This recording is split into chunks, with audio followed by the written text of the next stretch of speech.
Sorry you're not a winner. Atreyu, Suicide Notes and Butterfly Kisses, that's what we were listening to today. Jeez, it got recommended by Joel. You know what? I normally put the album cover a little larger, don't I? Don't mind if I do. Man, what a blast from the past. And I didn't even listen to this record back in the day. So one of the listen-throughs, Poison the Well, I think it was, although I must have referenced it through a couple of Joel's recommendations, because it puts me onto a lot of good metalcore records, which I've never come across before, and to be honest with you, metalcore has never been my forte, so it's been nice to go through it, because bands like this laid a foundation for me when I was finding alternate music and getting involved with, like, finding my identity as a young man. And Atreyu's album The Curse was a very special album to me, but I never listened to anything other than The Curse. So this is the debut, and it wasn't as polished as The Curse, but it had that raw nature that you do find with these metalcore bands that can really be to their benefit, you know? Because what is metalcore? Metalcore has some degree, maybe slight, but it has the core, it has the hardcore. And what comes with hardcore is an honesty. And that honesty doesn't come from sparkling, glittering studio production for the most part, you know?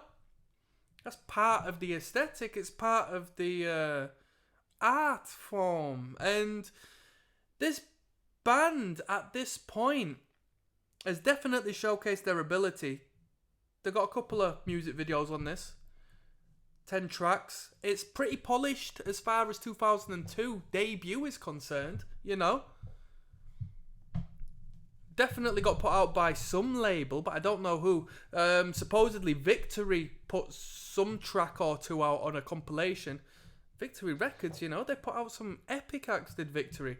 So they were evidently working alongside independent industry, at the least, at this point. 10 tracks. Probably looking at 35 to 40 minutes worth of material. Maybe erring more so to 40 minutes. A fantastic variety of sounds and elements. We span metalcore as a whole. We've got spoken word bits. We've got clean singing. We've got inhale. I swear they're inhale. Oh, no, no. There must be inhale, which is a sign of the times as well. Broken side. Pig squeals. Come on now. It doesn't get better. There was no pig squeals, by the way, but, you know, in a perfect world. We had breakdowns. We had clean broken chords. We had harmonized 90s metalcore. Sounding like bloody Liar. Sounding like, man, it sounded like bloody Archangel. Walls of Babylon. I'm only joking. It wasn't that hard. Alright. It was a little softer than that. But that's why Atreyu got further. Because they erred into the softness, especially over time. And why the hell not? It marketed to people like me. These dudes are cool, and they were just before the curve. So this was put out in 2002. I'd say the explosion didn't happen until a couple of years later. That's when you had your kill switches blowing up. And I know these were established bands before, but when it came, trust me, I know about the coming into the mid-2000s, man. When it comes to, I know it like the palm of my hand. I was one of the kids this sort of music influenced, so it touched me so deeply. Kill switches, the Parkway Drives. Arguably, bands like Alexis on Fire, like the post-hardcore sort of side community that was coming along for the ride as well. And then 2005, 2006 hit. Dun dun dun dun dun dun dun dun dun. But what was it? Suicide Silence, The Cleansing, 2004. And I know we're delving into the realms of deathcore here. Arguably death metal, considering Suicide Silence, but it's all the same, innit?